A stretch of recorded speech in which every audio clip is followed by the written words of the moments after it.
Oftentimes in life, we forget to give thanks and be grateful for the things in which we have received. But in today's episode, we'll be taking a moment to show thanks for everything that the Detroit Lions have done this year in highlight of the holiday season. Stay tuned, everybody. This is about to be a fun episode. It started with an owner who had a last name fans despised, hiring a coach that the experts thought was crazy. But I got a plan, I swear to you. Who traded for a QB that was said to be washed up. They said the Detroit Lions would never amount to anything, that it would always be the same old Lions. But this team, our team, has a new identity, defined and expressed by the crazy head coach. Doesn't matter if you have one ass cheek and three toes, I will beat your ass. Led by the QB that nobody thought was good. Motor City Mania is in full swing and ready to start.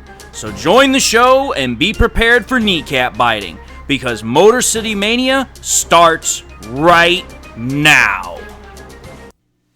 Hello everyone, and welcome back to yet another episode of MCM Motor City Mania. I'm your host, David T. Pike, and we're diving in right now. As always, those that are coming back to the show, I just want to say thank you all for coming back. Thank you all for your view, your support, your patronage. Thank you all for everything that you do. You guys are absolutely awesome and amazing. I'm ever so grateful for everything that you do. And for the newcomers that are coming to my show, I just want to say thank you all for giving my show a shot. Hopefully you guys enjoy the content, and hopefully I gain your subscription. And to everybody, I just want to say God bless. Hope you all enjoy the show, and let's dive in. So, here's the thing, folks. Obviously, at the time I'm recording this, and by the time this is going to be released, Thanksgiving is going to be in a day from now. The game's going to be upon us. The holiday's going to be upon us. It's a time of Thanksgiving. It's a time of feeling thankful, of feeling grateful for the things that we have received. And you know what? For all the blessings that we have, because honestly, I'm a person that truly believes that we should be more thankful for the things that we receive, because there's always somebody out there that's going to have less than us. There's always going to be somebody out there that's not going to have the benefits, the blessings that we have. So it's like, listen, be thankful, be grateful for what you have. Now, this is not an episode where I'm going to start getting on a soap opera box and start preaching towards you, but rather I'm going to take that message, take that theme of Thanksgiving, of being thankful, being grateful for things, and kind of apply it towards our Detroit Lions, because you know what? You know, we always watch the Lions, and we're always so absolutely ecstatic when we get to watch them on television. We're absolutely just enamored and excited, and we get so much from them. But I don't think we honestly as often will say things like, hey, you know what, thank the Lions for everything that they do for us. Obviously, we pay them money for their merchandise, for their tickets, so that's a form of gratitude, that's a form of thanks right there. But actually saying something, I think, is very powerful, and I think it's something that needs to be said here. So, for me, I believe that we, the Lions fans, we need to highlight the things, both big and small, to be thankful for this year from the Lions, and in large part also kind of to the NFL. So, let's kind of take a look at that today really quickly. So, for me, understanding how we should be thankful, why we should be thankful for what the Lions have given us, is because we have to understand our history. We have to understand our commonality. And our commonality as Lions fans, well, unfortunately, is the suffering. Because for so long, Lions fans, the Lions organization, it's been down and out, where there's been very little overall for us to be thankful for from the organization, because we've hardly, if ever, won. We haven't won a playoff game in over 30 years. There's just not really a whole lot that we can say, yes, we're thankful for what the Lions have done for us this year, or we're thankful for what they have provided. However, though, this year is the exact opposite of that for us, because we have an immense amount of things to be thankful and grateful for. So for me, I figured let's kind of take a look at some basic concepts of things we should be thankful for. Let's take a look at some specific individuals as well. So, for me, I think that we should kind of, take a review of ourselves, kind of look at ourselves and think of, hey, what are some things that we should be thankful for? Because I'll be honest, my list is not all-inclusive. It's not going to include everybody or everything. So it's like, listen, depending upon the viewer, hey, if you've got something else you'd like to add, drop it in the comments. I'd like to hear from you. But these are the things that I'm mostly thankful for this year. These are the things that, for me, I think that absolutely have to be addressed. So, First and foremost, I think the one thing that we Lions fans absolutely have got to give thanks for is the fact that this year, not only is there a sense of hope, but there's also a sense that that hope has turned to reality. And what I mean by this is that, listen, not only are the Lions 8-2, but it's like, listen, we're winning games that we shouldn't have any business winning. We've won games against really good opponents. We've won games against bad opponents. It looks like for the first time in a very, very long time, the Lions are a complete team. They're a complete unit. And that is definitely something to be thankful for, because it's like, okay, we have something that we can pin our hope on. We have something that we can be happy about. We have something that we can be proud and excited about. It's not just like, hey, you know what, we'll get them next year. It's like, no, we have that right now. Now it's just building further upon it and getting towards the next step. And that is something that I think we as Lions fans definitely need to be thankful for. So that's number one. Now let's get into some individuals here. The first person I think that we Lions fans, without a shadow of a doubt, have got to be thankful for is Sheila. Sheila Ford Hamp. That is the first person that we have absolutely got to be thankful for. Because I'm telling you this right now, without her, there is only a number of possibilities I can think of where the hell this thing could have possibly gone after, Matt Patricia and Bob Quinn went. Because for me, we first and foremost have to understand what Sheila brought to the organization. And the biggest thing that she brought was a whole new attitude and mindset to the Lions, because when she became the new owner, she was like, listen, the way we used to do things, the mindset we used to do things, the business style practices, whatever term you'd like to use, all that's gone. We're not doing that anymore. It's clearly been proven that it does not work. It will never work. We have got to start over right from scratch. We have to get rid of everything. We got to start from the base ground up, and we got to figure out what does work for this team, for this organization, and more in large part, the community that it's about to serve. So for me, that was something that really, really endeared me to Sheila, is that she decided to be a bold trailblazer and decided to say, listen, we're not going to continue to do the same things that have not worked. We're going to do something different. And not only was she bold, but at the same time, she was also humble. She was bold and willing to step outside of the mold of what had been the traditional status quo from the team's ownership. But she was humble in the fact that she was willing to listen to team leaders, to team legends, and to management who was still with the team, who knew exactly what to look for in terms of leadership roles, in terms of coaching staff. Because it's like, listen, Sheila could have come on in and she could have pretty much said, listen, this is what I want. And as the owner, they would have had to have obliged. But she actually went in and was like, listen, I want to hear what your guys' thoughts are. That's why she sat down with legends like freaking Barry Sanders. That's why she sat down with Chris Spielman. That's why she included them in meetings. She got their opinions. She got their insight. So that way she could have the best insight, the best possible, knowledge to make a good informed decision on who she wanted to run the team. And I'll tell you this right now. That decision has paid off big time in the fact that we got both Dan Campbell and Brad Holmes, and those guys have been knocking it out of the park since day one. But then you have to think about the last thing we need to be thankful for from Sheila. She brings a competitive drive to this team that was sorely, sorely missing from her mother and also from her father. Again, we have to highlight a couple of things about Sheila as a general person here. First and foremost, we have to highlight about her Harvard education. I mean, I believe it was Harvard, but I know it was an Ivy League education. If you recall correctly, I've talked about this a little bit before, but she was the first female class of the Ivy League college that she went to. Very first all-female class. That means that you've got to be competitive to get into something like that, because Ivy League schools are very difficult to get in the first place. For a woman in the very first female class, you got to be on top of your game. So that's number one. But then, let's go back to when she was further younger. Let's go back to when she was a youth, when she was freaking in Michigan, and she won the Michigan Tennis State Championship. Again, you do not win a championship unless you are competitive, unless you have a drive, an urge, a desire that you have to be the best. So again, that whole mindset, that whole practice of her being the best, of her being competitive, serves her very well in her current role as the owner of the Detroit Lions. And again, you have to also understand her ability and willingness to work with other people, her ability to be able to understand a situation. And I take back to the fact that, again, she used to coach Little League Soccer when she was raising her family and, starting out in her life. Now, I understand it's Little League Soccer, but again, you're coaching, you're managing, you're taking care of things. You're listening to other people. You are trying to figure out what works best for your team, for your players, so on and so forth. So again, all of these things that I'm talking about come together and they make a perfect combination, which has allowed Sheila to be the type of owner that she is. And again, the biggest thing I have to add to this whole thing is her genuine love for the Detroit Lions. Again, I'm not trying to say anything bad about Mr. Clay Ford. I'm not trying to say anything about her mother. But we have to understand the narrative here that I'm trying to set up here. Her father bought the team as a business decision. Her mother then took over the team after her husband had died. So her father, and I'm referring to Sheila, after he had passed on.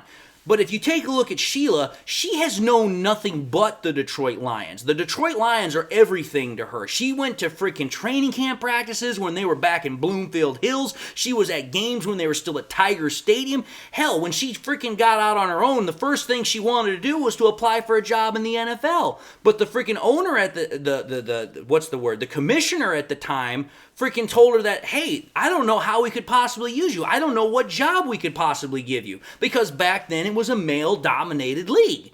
But the point of the matter is that her genuine love of the Detroit Lions, coupled with all the other things I brought together, really highlight how she is someone we need to be utterly thankful for, because without her, this whole show, this whole Diamond Dance is a completely different tune, and God only knows where it could be at this point. So that's the first main person I think we should definitely thank our lucky stars for, thank God for, number one.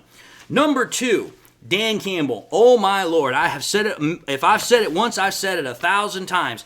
Dan Campbell.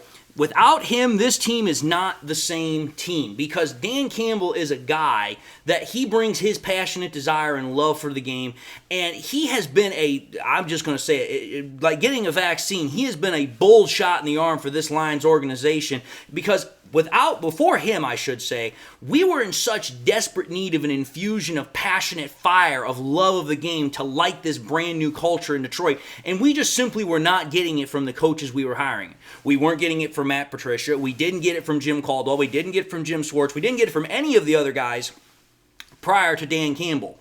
But then you have to think about what Dan Campbell does as a coach. His ability to embody and lead this team to cement the culture of grit and hard work through this player-centered identity program that he's built has really allowed him to, kind of get everything started much faster than most head coaches do, because from the day he came in to now, it has been nothing but the same message, and these players have bought into it. And I'm just going to say it right now. The coaches that he's hired, former players, they have bought into it. It is a program everybody is on board with. There's not a single person that's not in line or does not agree with how Dan Campbell is running the show, because they're all in it together.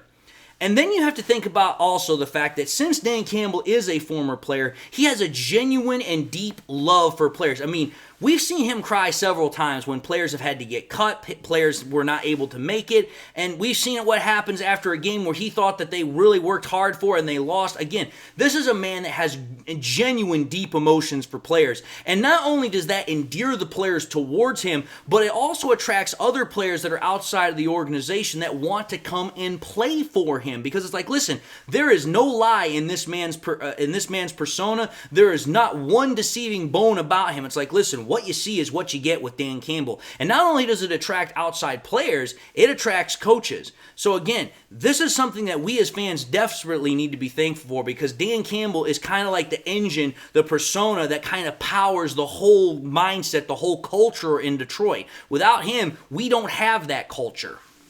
So that's person number two I think we desperately need to be thankful for. Now, person number three. Obviously, we're going to keep going down this gravy train here, but next is Brad Holmes. I'm sorry.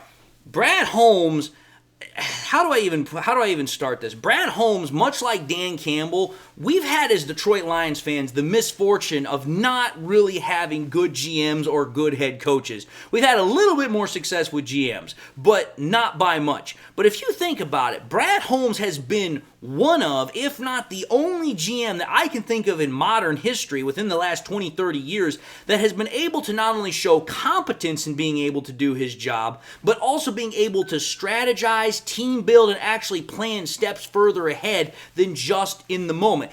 Again, people have said it before, and I fully 100% agree with them. Brad Holmes plays chess as a freaking GM of the Detroit Lions. He is planning moves that are freaking 5-6 moves down the road, and it's absolutely beautiful to sit back and watch once we see all that handiwork start to unfold a bit.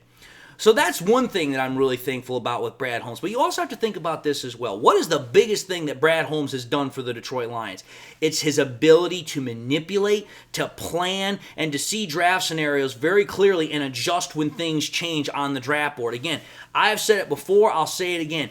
Brad Holmes is the definition of a pure genius, a maestro, if you will, with being able to understand draft strategy. The man just knows how to work the draft, and he is able to find talent at every draft position that you can possibly think of throughout the entirety of the draft. That is what Brad Holmes does so well, and that for us, the Detroit Lions and the Detroit Lions fans, is a refreshing thing, because we have had GMs that you just sit back and you wonder, why in the thunder did you make that choice? Why did you decide to draft that guy over this dude? Probably one of the biggest examples I can think of is when we decided to draft Eric Ebron over Aaron Donald. That is a decision that still haunts a lot of Lions fans to this day.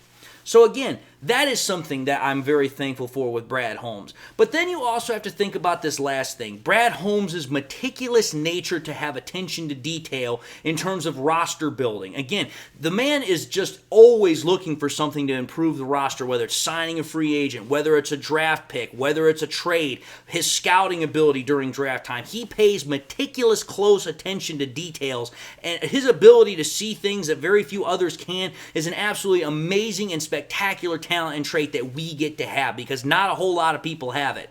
But for me, it's like, listen, these are the things about Brad Holmes that I'm especially thankful for. So that's person number 3. Now we get to person number 4. Person number 4 here is quarterback Jared Goff. Again, I know some people are not going to want to hear this from me, but you have to give credit where credit is due. When we got Jared Goff after his disgraceful throwing under the bus by both Sean McVay and Les Snead and the Rams in general, freaking Brad Holmes trades for Goff, pretty much says, this is going to be our guy. He's not a bridge quarterback. And what does Goff do? He comes in and he just gets right to work. He doesn't blame the Rams. He doesn't blame anybody. He maintains his professionalism at all times, something that for some players is a very difficult thing to do, even though it's not that hard. You just maintain professionalism. You maintain your courteousness with reporters. You don't think you're bigger than anybody else. But again, for some NFL players, this is a hard thing to do. But at the same time, while he's doing that professionalism, he shows his maturity, not lashing out at the reporters, not lashing out at the media, taking everything square on the chin and just say, you know what, I just got to get better. And I'm referring to the 2021 season.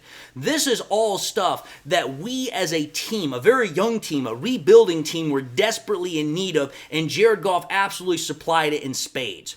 But then you have to further go into this whole dichotomy, if you will. Sorry, not dichotomy. This whole revealing of freaking Jared Goff with the Detroit Lions. Goff remained further humble and put his head down and, again, continued to go straight to work despite all the adversity he had in 2021. Whether it was with offensive coordinator Anthony Lynn, who could not figure out how to use him or this offense to the best of their capabilities. Whether it was the media with Woodward Sports or 97.1 The Ticket. I mean, the fact that he maintained his leadership, his maturity, his composure, his overall toughness in freaking spite of all the adversity and in spite of all of the hate and criticism that he got from so many different areas, that is a testament to his mental maturity and toughness that a lot of people, I think, don't give him credit for.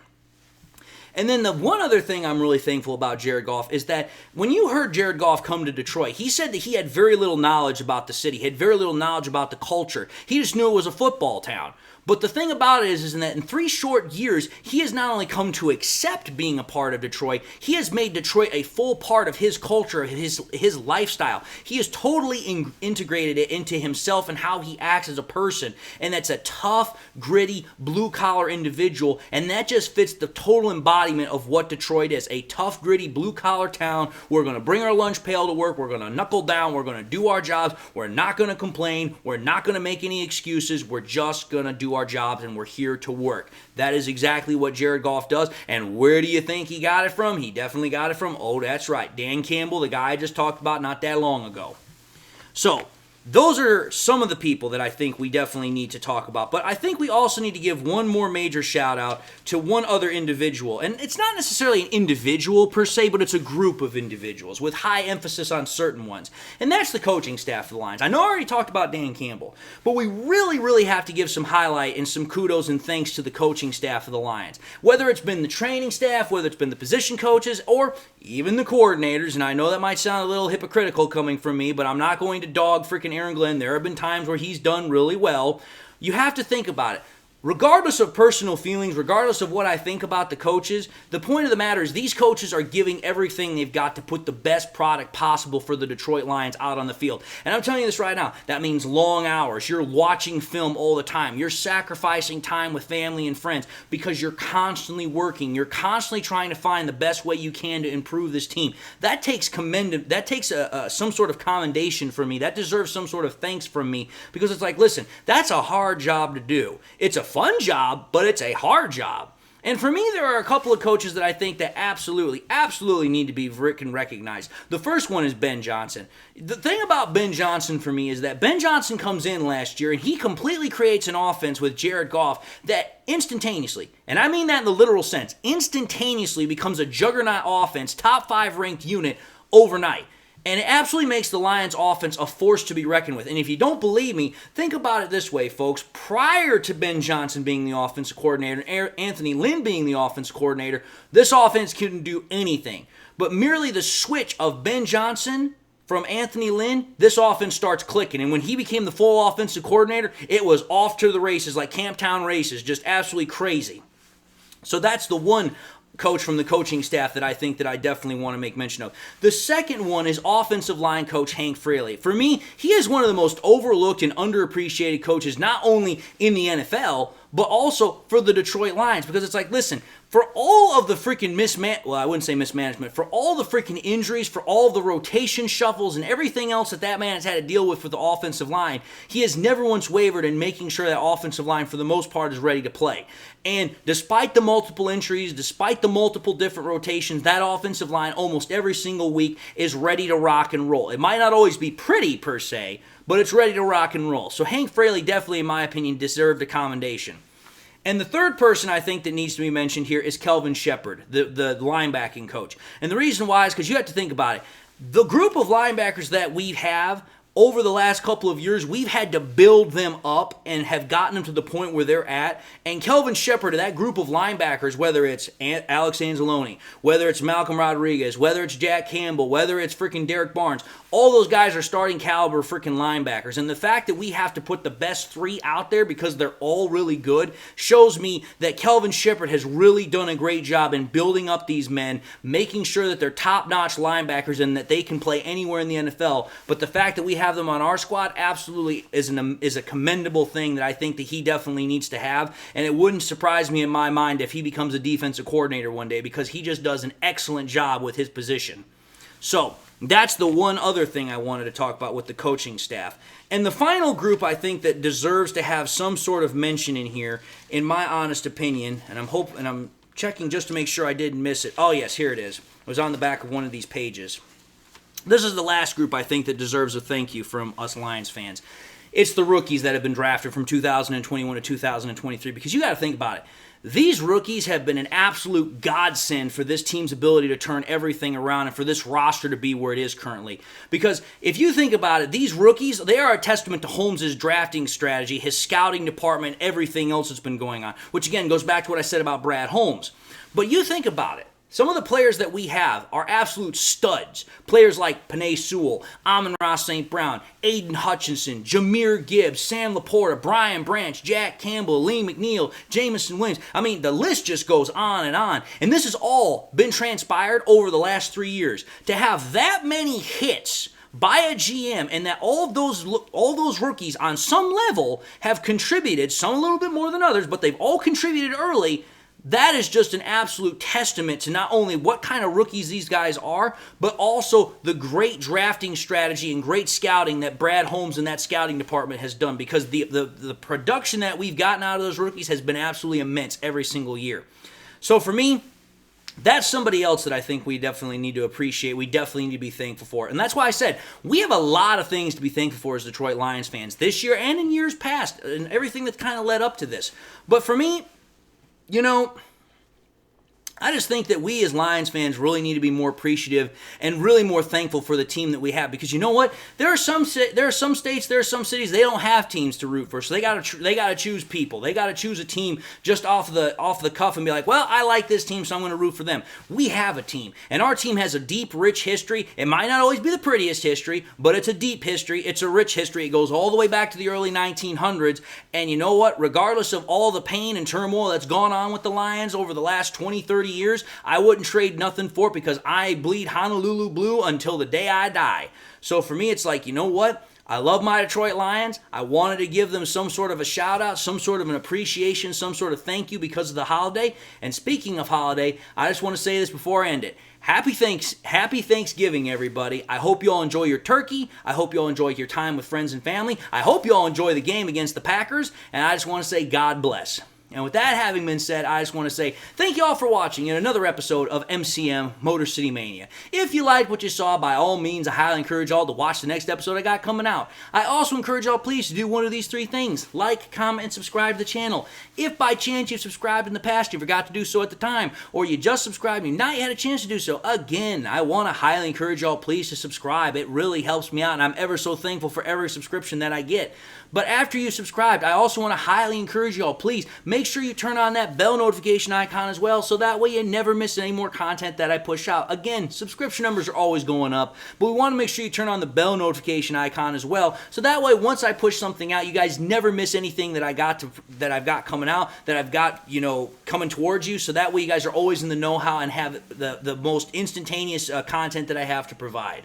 And I also want to encourage y'all, please, to share this content with your Lions friends and family members. Share it here on YouTube, share it on Twitter, share it on Facebook, share it anywhere and everywhere you can with everybody and anybody that you can. And I also want to encourage y'all to just please, again, make sure you enjoy the holiday, make sure you enjoy time with family and friends, and again, be thankful for everything that you have, whether it's the Detroit Lions, whether it's your family, or just the fact that you got good health. And with that being said, I just want to again say thank you all for tuning into my show. Thank you all for everything that you guys do. You guys are an awesome audience, an awesome crowd, and I want to again, hopefully state that I got your guys' subscription if I hadn't earned it yet, but if not, I'm going to keep trying my best so that way I can get your subscription. And I hope you all enjoyed the show. And with that being said, I'll just want to say God bless one more time. Hope you all enjoy your Thanksgiving. And until the next time we meet, I'll see you all in the next episode.